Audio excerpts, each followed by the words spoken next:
Assalamualaikum warahmatullahi wabarakatuh. Waalaikumsalam warahmatullahi wabarakatuh. Selamat datang kembali para pemirsa yang dirahmati oleh Allah Subhanahu wa Ta'ala pada podcast LGB.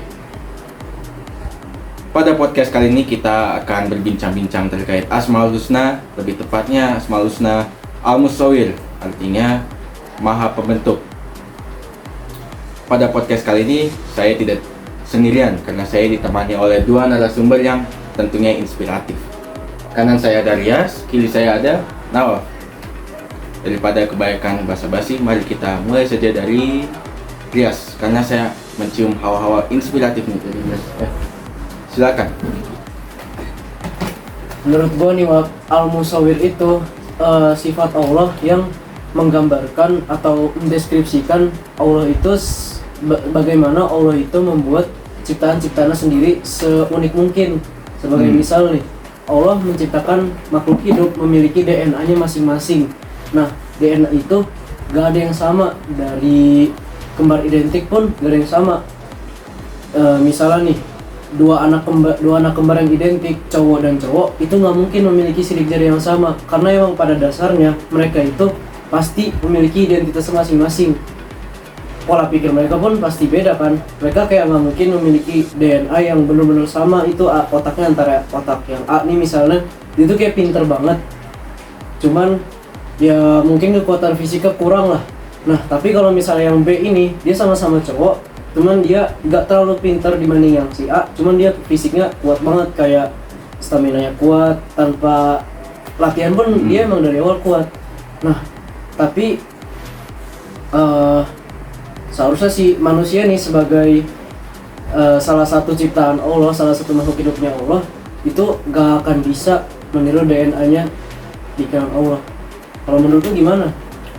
Kalau menurut gua nih, di zaman modern sekarang nih udah ada yang namanya teknologi seperti cloning hewan, rekayasa genetik, yang dimana tuh manusia ini bisa menciptakan suatu makhluk hidup seperti contohnya nih, makhluk hidup yang udah mati nih, yang udah di fosil. Nah, peneliti-peneliti itu bisa meniru DNA tersebut dengan secara akurat gitu. Bahkan mereka tuh bisa tahu pola hidupnya, makannya kayak gimana, dan lain-lain.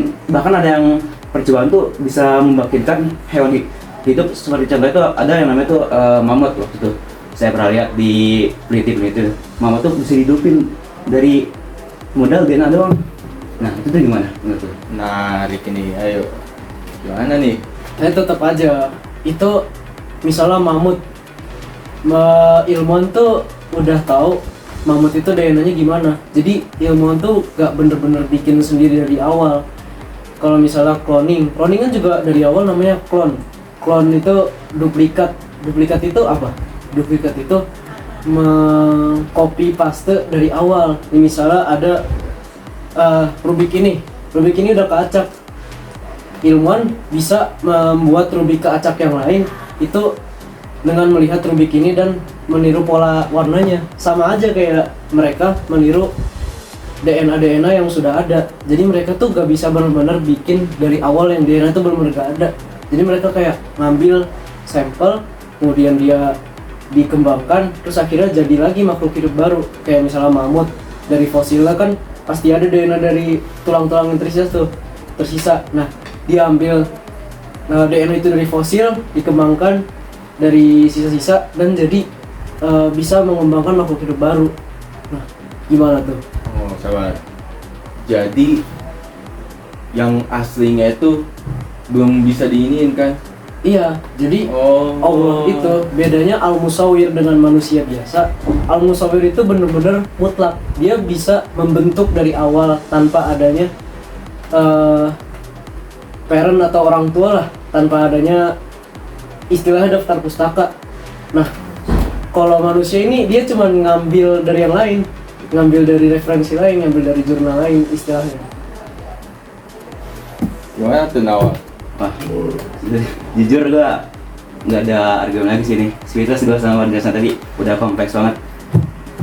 Gua jadi belajar nih, kalau misalkan dengan Al-Musawwir ini, sebenarnya kita bukan dengan teknologi ini kita bisa merasa setara dengan yang namanya al-musawwir yang dimiliki oleh Allah ini.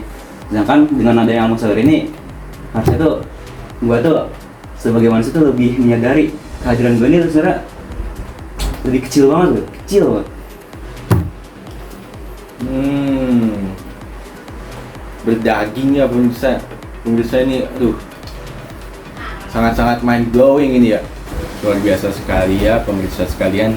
Pada podcast kali ini sungguh sangat berdaging sekali dan banyak manfaat yang bisa kita ambil terkait Asmaul Husna Al-Musawwir ini. Jadi kesimpulan yang bisa saya dapatkan dari podcast kali ini bahwa kalau manusia itu belum bisa menciptakan sesuatu yang orisinal, berbeda dengan Allah yang menciptakan bentuk orisinalnya.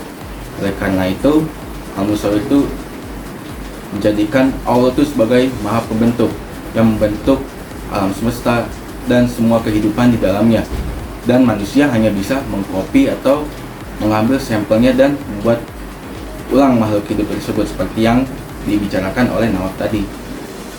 Apa keduanya ada tambahan nih? Ada Nawaf? Gak ada sih, gue udah setuju sama kesimpulan dari Wacaknya. Oke. Mungkin kita cukupkan ya podcast kali ini. Mungkin udah malam juga atau udah baik sekali pelajaran yang bisa kita ambil ya, bisa ambil pada podcast kali ini. Mungkin saya tutup saja kali ya. Wassalamualaikum warahmatullahi wabarakatuh. Bye bye.